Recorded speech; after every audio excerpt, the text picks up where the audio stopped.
What is going on, world? This is Bet Your Ass with Raphael Esparza. Raphael, my brother, how are we doing tonight?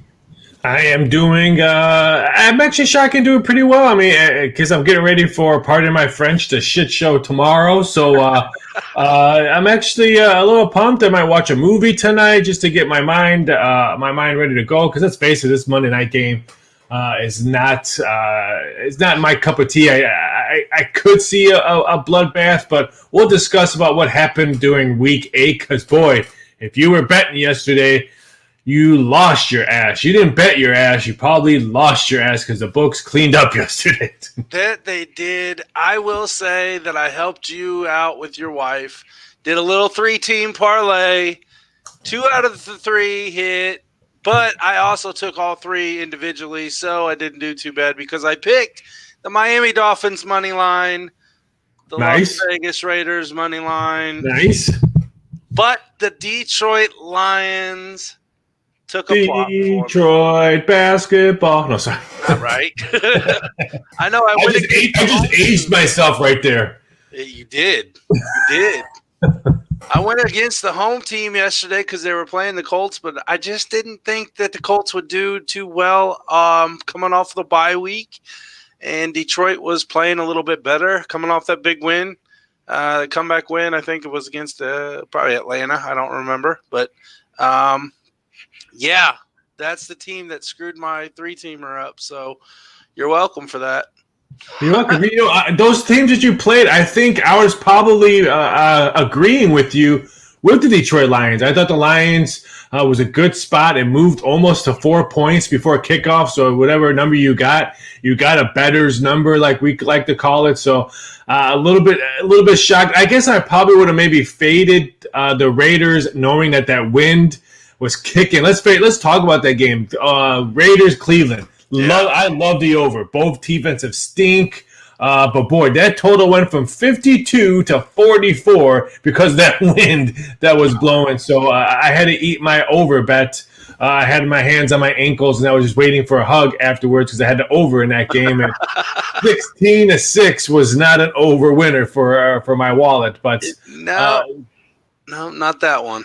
No, but like I said, it seems like a trend we're seeing in the NFL so far. 2 weeks ago, the books probably had one of their biggest Sundays in the last couple of years. And then last week, week 7, the bettors jumped all over the books and got a lot of that money from week 6. And then week 8, boy, today the bettors took it in the shorts, as I think the underdogs go, 8-3 or something like that. The dogs barked all day long. So it was very interesting. I'm sorry, underdogs went 8-4 yesterday with 6 outright wins. I mean, that's just impressive alone. Not only were the dogs barking, but we're talking about straight up outright winners with those dogs barking. So like I said, maybe that means next week, week 9, the bettors would take some money, because so far that's been like that. The books won weeks 1 and 2. I think they lost weeks 3. So I think it's pretty much an even. Maybe the books up. Maybe since yesterday the books are probably up, but they're not up big like I've seen in normal seasons. Right. Well, that comes to my question. We're going to move real quick into the college scene. So you got Notre Dame going up against Clemson this coming Saturday night. No Trevor Lawrence at Notre Dame, number 1 versus number 4. And Clemson is still, the last I saw was, I believe, 7.5-point favorites. Is that still legit? I'm looking right now, but who has Notre Dame really, really played? I mean, I'm not disagreeing with you. I am a Notre Dame fan, but I cannot disagree with you. It is scary anytime you play Clemson. But it's 5.5. Totals 52. Opened up at 3.5. Clemson. So let me check. We did have it at 6 for a little bit. Yeah, we did have it at 6. Moved it. Got some Notre Dame money. So it's going to be very interesting. If Clemson does win, I think they're going to win badly. I think they're going to blow out Notre Dame maybe by 2 touchdowns, something like that, double digits. If Notre Dame can run the ball and keep Clemson's offense even with no Trevor Lawrence. I think if they can keep their offense watching the game, it could be a dead under and Notre Dame squeaks out maybe a field goal victory or something like that. But if it's a high scoring and the Clemson Tigers offense and NTA is running wild, we could probably understand why Notre Dame wants to stay independent and not join a conference. Well, regardless of what happens this Saturday between those two teams, they'll probably be playing again at the end of, mid-December, beginning of December for the ACC title. But we'll have to see what goes on because I don't see either one of them losing. Obviously one of them is going to have to lose this weekend, but I don't see them losing again the rest of the season. So we'll probably see a rematch in that aspect. I just wanted to hit that real quick because obviously I'm a Notre Dame fan and I wanted to hear what you had to say on that real quick before I forgot. Now back to the NFL real quick from this past weekend. Cincinnati, what do you think about them? Because I was really close to saying, you know what? Money line. You know, I haven't been sold on Tennessee all season long, even when they were perfect, especially when Pittsburgh, I don't want to say really exposed them, but when you shut down their running game, which Tennessee couldn't run the ball in the second half, then I thought we could see something. So it's a great win for a young team, a great win for a rookie quarterback and Burrow back there. So, hats off to him. But I still think they need a running game. Even though they were able to run the ball a little bit, Cincinnati, to keep the pressure off Joe Burrow, but he still threw the ball 37 times. I mean, he could be the first quarterback and not to finish the season because he has to have Tommy John surgery because he's been throwing the ball that's so much than anything else. But, hey, that's a very, very big win for a very young team. And people want to say, oh, look at the Pittsburgh Steelers schedule now that they beat Baltimore and Tennessee and they have some cupcakes. They still have to play Cincinnati, and they have to play them at Cincinnati. And it's a division game. Anything can happen in a division game. So don't just think that the Pittsburgh Steelers, their next 4 games, are going to be easy 4 Ws because I wouldn't sleep on the Cincinnati Bengals. They're a much better team than I thought they were going to be all season long. I agree with you, and they also have nothing to lose, so you know what happens when you don't have anything to lose. You play your ass off, and you end up winning the game half the time. Yeah, but listen, I mentioned about Pittsburgh, but listen to their schedule. They play the Cowboys next. They play the Bengals at home. Then they go to Jacksonville. And then on Thanksgiving, when we're all so full and trying to undo our pants to try to make second helpings or grab another piece of pie, the late game on Thanksgiving is Baltimore coming to Pittsburgh. Ooh. So that's going to be very, very entertaining. So they can still be perfect when the Ravens come in town to try to ruin their Thanksgiving evening. So I can't wait for it. That's probably one of the best games I have seen in a very long time on the Thanksgiving evening. Normally, the Lions games are always kind of entertaining. Of course, Cowboys games are entertaining, but the evening games are sometimes duds. And sometimes I'm flipping in, and hopefully Washington State's playing, or Mississippi State's playing. But this game, I'm going to be watching this game. It's going to be a very entertaining game. So if my mother-in-law is in town, I'm sorry, mother-in-law, I'm ignoring you to watch the Steelers-Ravens game. That's all right. She should understand wholeheartedly. I would think so. I know my mother-in-law would, and if not, sorry, mom-in-law. I love you, but I'm watching my team play. Now, talking about the Steelers, so I want to hear your odds. What are the odds that they are undefeated going into that Thanksgiving matchup with the Baltimore Ravens? Oh, I think they will be. I think if they didn't have to play the Bengals, if they had to go to Cincinnati and play the Bengals, then I think that might be a catch game because I don't think the Jaguars are going to beat them in Jacksonville. I don't think the Cowboys or whoever the quarterback, Dalton, we saw, what's his name last night? I tried to be a quarterback. I can't even think of his name. I already forgot about him. DiNucci. Yeah, he was horrible. He needs to open up an Italian place and not to be a quarterback because he was horrible. He could go with his last name, DiNucci's. Exactly. I would go there. Hey, where are you going for dinner? DiNucci's? Right. Oh, they have great gnocchi there. Right. I mean, speaking of Tommy John surgery, the way that guy was throwing the ball last night, he's going to need that elbow surgery soon. Oh, yeah. So I think they'll be undefeated when they go to when Baltimore comes to town. But we are right when I get off the phone, or not the phone, after this interview, I'll put up the Steelers 16-0 prop. Yes would be plus 1,000, and no would be minus 5,000. All right. So you think, is it a possibility that they actually go undefeated? No, I mean, it's so hard to go undefeated. I mean, especially this year. It's just weird. I mean, after their Thanksgiving game, I know Washington comes in town, but after Thanksgiving, Washington comes in town, but then they go to Buffalo. That might be the game. Okay. That might be the game that nips them when they go to Buffalo. And I think right after Buffalo, I think that's when they go to Cincinnati. So I think they get nipped by Buffalo. I'm almost 100% positive. I know Washington's right after the Thanksgiving game because my former brother-in-law was a big Washington fan, and he's told, he's like, I'm hoping the Ravens don't beat them because I want to beat the Steelers and give them their first loss. Well, that's so unfortunate of him to like the Indians. Speaking of Thanksgiving, is it the Cowboys and Indians game? I don't know who the Cowboys play. I know it's not us. Yeah, I know it's not. Let me check right now. They should just get rid of it. With that. They should just get rid of it. Oh yeah, it's the formerly known as Skins and Dallas. Gotcha. That's always a good game, especially on Thanksgiving. What more to have but the Cowboys versus the Indians, right? Yeah, I mean, it's always I always enjoy that game just because even when I worked in the sports books, the Lions game was always so early. It was kicking off. I only have one cup of coffee in me, and the bettors want to tease it. I can tease it, so I'm running around and all that. So usually I always enjoyed a Cowboy game because I knew my day was almost over. Granted, I had Great Alaskan Shootout college basketball games laid out always on Thanksgiving, but I probably won't have those games this year. So I always like the Cowboy games, no matter who they play, even though I hate the Cowboys. But it's always fun time to eat something. But the early games should be horrendously bad. It's Lions and Texans. I don't know. Those two teams like that could show up to play each other really, really good. I mean, you saw last night a really, really bad game between two really, really bad teams. Now, hopefully, you get two bad teams going up against each other some other time, especially on Thanksgiving. We might actually see something there. So we can only hope. We can only hope. Now I want to dive into the Big Ten now.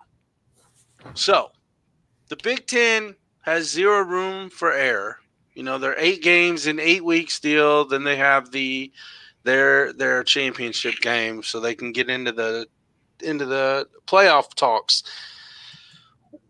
2 questions, 2 odds right here. I want to know, 1, does the Big Ten go full season?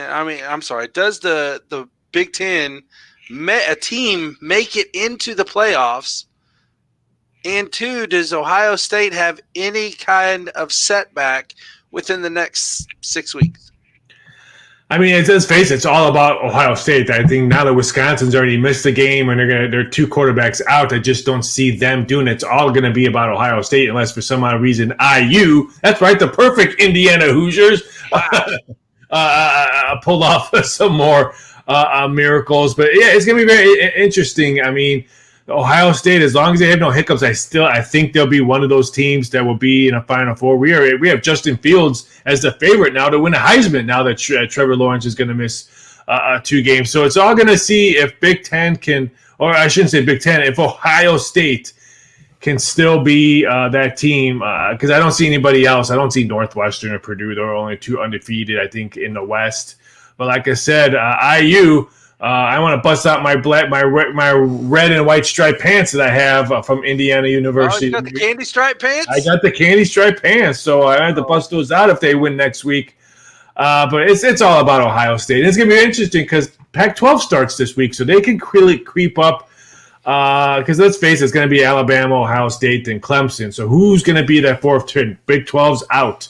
A lot of these SEC schools are going to be out. Georgia, Florida, maybe BYU. I mean, they have a big game against Boise State this weekend. So if let's say they blow out Boise State and the blue turf, they can start getting some love. And let's say if there's a hiccup in Ohio State or something like that. So if Ohio State has a hiccup, we could see a team that maybe we never thought we were going to see, like Cincinnati, 2 big wins in a row, winning at SMU, and then last week blowing out Memphis. Like I said, BYU, if they can blow out Boise State this weekend. And then don't forget about other schools like Oregon, USC, who plays this weekend's Arizona State. So it's going to be very interesting. I think the Big Ten's a little bit behind the 8 ball because they have no hiccup room. Right. Not at all. Well, either does the Pac-12 either. So no, but let's face it, the Pac-12 will really only have 2 teams. I think it's Oregon and USC. True. But I can definitely see Arizona State knocking Southern Cal off. I could too, eating pretty easily.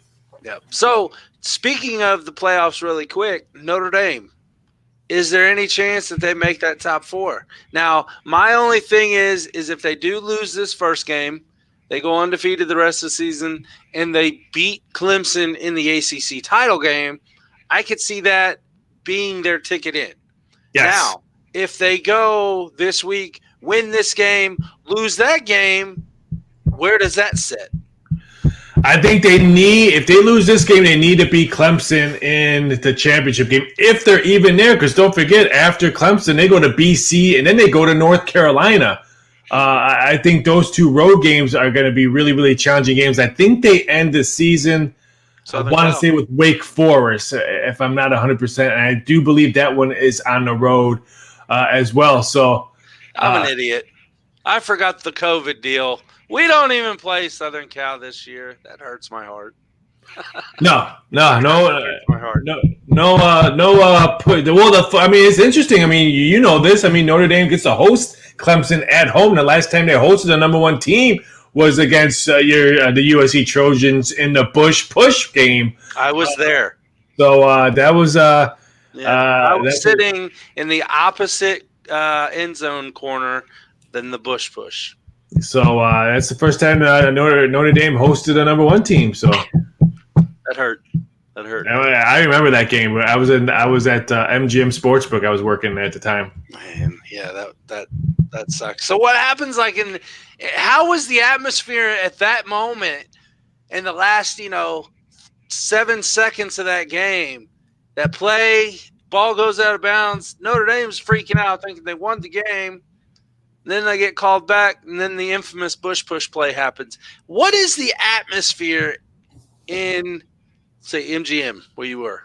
The atmosphere was probably 360-degree difference from where you were at, because it was all USC fans being close to California. So yeah, there was a lot of gold and maroon fans around with that game. So it was one of the louder events that I can imagine I've seen in a very, very long time in a sports book. That's probably, I would have to probably put that in the top 25 of a fan hysteria in the sports book. It's not even close to a top 10 that I have seen through my almost 20 plus years in Vegas books. But I would have to put that top 25. It was just chaos, just because it was a big game. Like I said, USC number 1, Notre Dame being Notre Dame, a lot that money. Well, they were number 2, I think, at that time, weren't they? I can't remember what they were. But they were up there. Yeah, and that was the key ABC evening game. So I mean, that was probably only the big marquee game on TV at that time. So yeah, it was a fun event. Yeah. So what's up? The one has joined us really quick. I want to tell you a story. Walking in to the gates that night before the game, my father and myself were offered $1,500 a ticket for our tickets, and I'm like, man, if this wasn't my uncle's tickets, then it'd be a done deal. But nope, I'm going. I could tell you some X-rated stories of me people offering press passes for fights and All-Star Weekend and NBA, including cash. So it's I'm sure. Going back to your top 25 list that you just threw out because you brought it up, what is your top 2 memories of atmospherical shifts in sports betting? I would say probably the two Super Bowls that probably made my day the longest days in the world, when the Giants beat the Patriots to mess up their perfect season, because everybody bet the Giants. Every Giants, money line Giants. We ran out of money. I want to say more, like over 4 times, that we had to go back to the cage to get more money because we kept on handing it all, just giving it away. That was a very, very long evening. I remember on Super Bowl weekends, I would always stay in a hotel. I wouldn't go home. I would stay there because you're there pretty much all weekend long. Getting in the office at 6 and leaving at midnight, and then making sure the book's running smoothly from midnight before kickoff on Super Bowl. So I remember getting into my room around like 2:30, 3 in the morning that day, and I had to be back downstairs at 6 in the morning. So that was a very long day. And then the greatest show on turf, the Rams and the Titans, were that little stretch before Tennessee could have won the Super Bowl but missed it. But you know what? That landed on the number 7. So it was a push. So everybody got their money back. So now we had okay. So even though we didn't run out of money, but everybody that bet the game got their money back. So why were people waiting in line? To get their money back. So there was another very, very, very long evening. So those two. And another one, it had not much money involved, but I'm talking about atmosphere. I'm talking about spines and chills all over the place. When Western Kentucky, the Hilltoppers, beat Gonzaga in the Sweet 16 in March Madness for a last-second shot, it was probably one of the most the crowd just went hysterical to see that. And I'm talking about people who probably had Gonzaga. It was just, I can't believe I just lost, or right. The last-second shot. But my number one sportsbook moment that brought tears to my eyes and chills and everything was when George Bush spoke on 9/11 that evening. I was the only one at sportsbook there because we sent everyone home because there was no sports going on.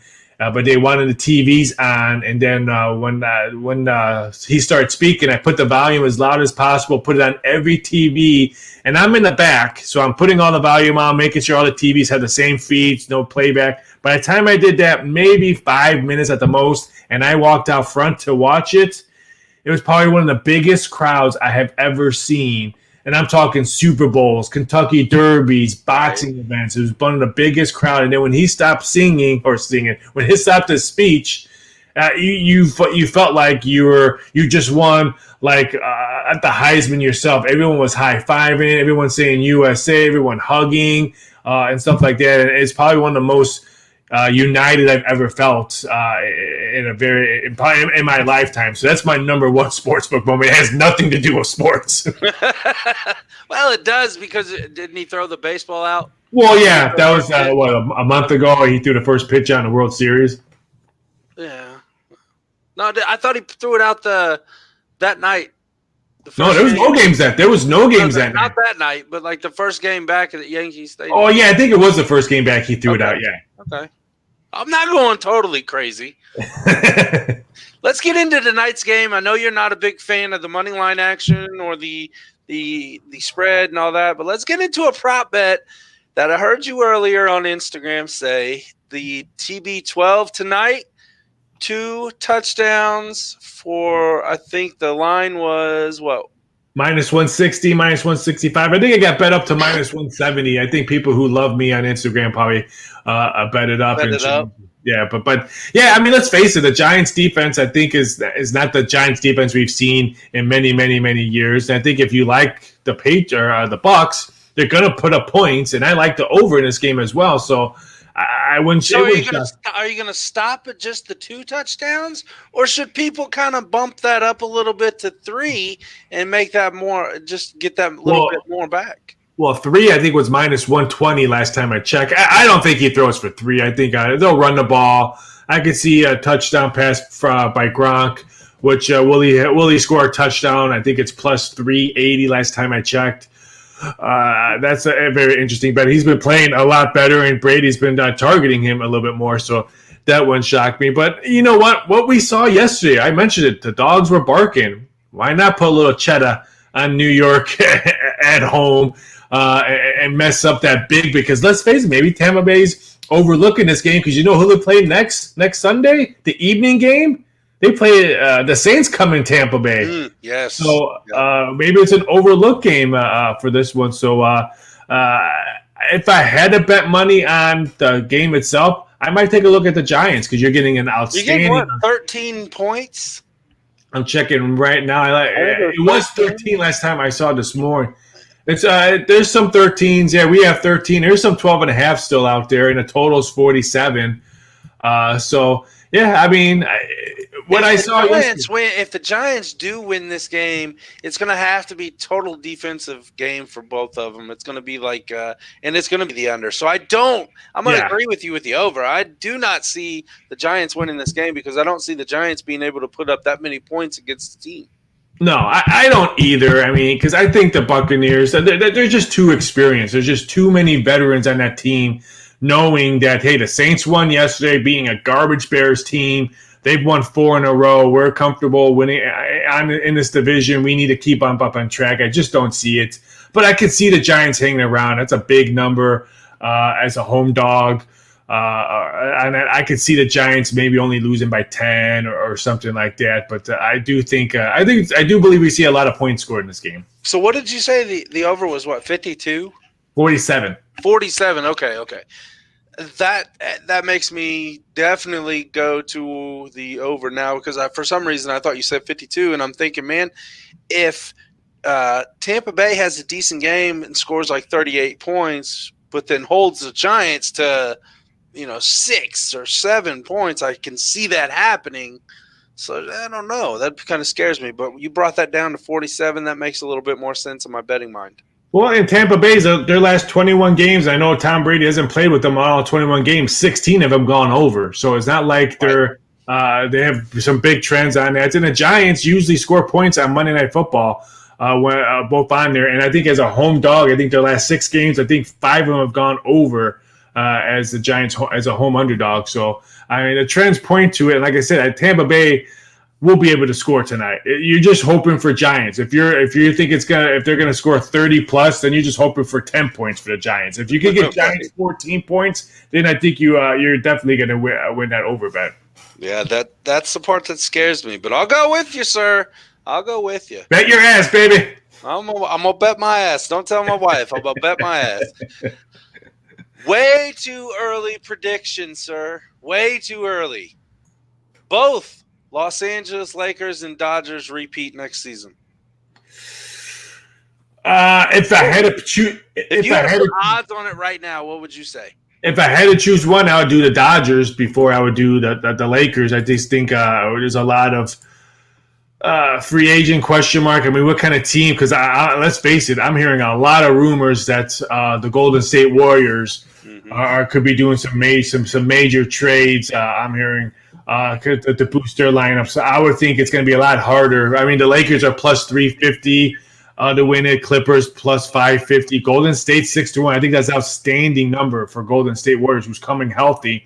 And you figure they're going to be PO'd that they were all banged up. And Kevin Durant and all them are going to be yapping their mouths in the East. So I would not be shocked if the Golden State Warriors are up there. And let's face it, the Dodgers are bringing pretty much everyone back. You expect they're going to keep Turner. I know he's a free agent, and they're probably going to add to those pieces. You got Mookie Betts, probably one of the best players in baseball. Kershaw has the monkey off his bat. I still think they probably grab another arm because I think their starting pitcher can use one more arm. They're plus 450. Yankees plus 550, and the Padres are 8-1. Everybody else is 10-1 or higher. So I would say if I had the Reds at $1 million, because no one likes the Reds. I will take that bet for $1, sir. They're 16-1. Okay, hey, I'll take that. I like them to win a division next year because you figure the Cubs are going to probably take not 1 or 2 steps back, and you figure they're probably going to get rid of a lot of salary. I don't see Schwarber being there. I don't see Chris Bryant being there. So I know they're going to want to trade to probably improve their farm system because their farm system is really depleted. So that's what happens when you win a World Series and you win it on big trades. The farm system's lacking. So I think for your division, the NL Central, our division, I should say, I think it's the Reds to lose. And of course, we have to battle. We have to think about the evil. I can't stand St. Louis Cardinals, but I think it's going to be between them two. I think the Brewers also take a small step backwards. I agree with that. The team that I would be worried about more so than anybody else would be those god-awful Cardinals over in the Louis. God, I hate St. Louis. I hate them. Man. The one thing we can agree with all the time, sir, right here. Let's see. Last on my list tonight was what's the odds current now on a week 18 in the NFL? Are they dropping? They're dropping. I mean, because let's face it. I mean, we haven't seen, besides the Raiders almost losing their whole offensive line, we really haven't seen a massive outbreak, which is kind of good. I mean, I think the NFL had that in protocol, and I still think they can use adding a doubleheader on Tuesday. Now, I heard that they don't mind adding another Monday night game if needed, but they do not want to add a Tuesday game because I think Tuesday is just too hard to rebound if you have to go back and play a Sunday game.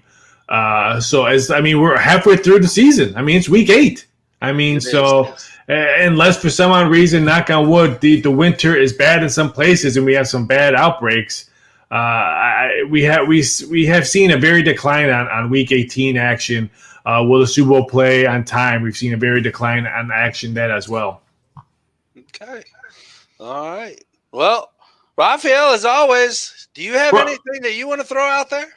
This weekend is the Super Bowl weekend of horse racing. So don't forget Breeders' Cup is this weekend. Breeders' Cup Classic should have some great horses. Tis the Law, Improbable. The odds come out, I do believe, tomorrow. But don't forget about Breeders' Cup. It's always a very, very fun time up in horse racing. So give some horses some love this weekend as the Breeders' Cup runs around in circles. And you know what? Today is also November 2nd. You know what's in about almost 3 weeks? College hoops. That is. So hopefully, college hoops will be coming back shortly. I'm hearing 25, the 25th or 26th. Around that, we should see some college basketball action. So just because there's no baseball now, there's no NBA, no NHL, we have no idea when those 3 teams are coming back. We have some sports still coming back. So we got college hoops starting up pretty soon. So don't forget that and give some Breeders' Cup some love. Well, and speaking of the Breeders' Cup, I'm hoping my buddy Raphael out there on the West Coast shows me some love when I send some pics his way, and he tells me, yeah, those are pretty good, or probably wouldn't do those. I will do that. There's a lot of good stuff. People that I know up at Del Mar and Churchill that send me all their writings and their I don't want to say their picks, but who they're leaning and all their great work that they put in hours and hours and hours. So I enjoy that. I can't wait I usually get it between the Wednesdays and Thursdays, so I can't wait to read in it because it's one of my favorite days. Is the Breeders' Cup because it's just $8 million races with some great horses that I've been watching every Saturday and Sunday. So I get excited for Breeders' Cup. I know people probably think I'm a big idiot and I'm a doofus, but hey, it's my living. Maybe not for that reason. Maybe for other reasons on your sports teams, except for the Reds. Raphael, where can everybody find you, buddy? You can find me over on social media on Twitter at VSI.Sports. You can also find me on Instagram, Raphael Esparza. Follow my Instagram sports polls because they stink. Whoever picks those, they stink. The poll record's now 4-10. So if you want to know the poll record or the poll what people are voting on, you can send me an Instagram DM. I'll tell you, hey, right now everyone's betting this team because let's face it, we all want to get that cheddar. So right now the poll stinks. They're 4-10. So follow me on Instagram at Raphael Esparza. Don't forget to go over to MyBookie. Sign up today. Use that promo code what? BW Sports 1. Use that promo code. Jump all over on that. Some fantastic matchups. 100% up sign-up bonus up right now over at MyBookie up to $1,000. Yes, sir. Yes, sir. This has been Bet Your Ass with Raphael Esparza, powered by First Financial Bank, 317-417-8582. Call John for all your banking essentials and accessories, 317-417-8582. And Mr. Shawn Nugent, the Rockstar Realtor himself, 317-503-8322. You can buy a home or let him sell your own and get a little jingle because he likes to mingle. 317-503-8322. Raphael, it's been fun as always, sir. I'm sure you will be receiving a couple texts from me between now and Saturday evening. So be ready. Notre Dame money line. Is that going to be one of the texts? No. I'm going to stick with the four-legged runners. Take it easy. Have a fantastic week. Right on, guys. Peace.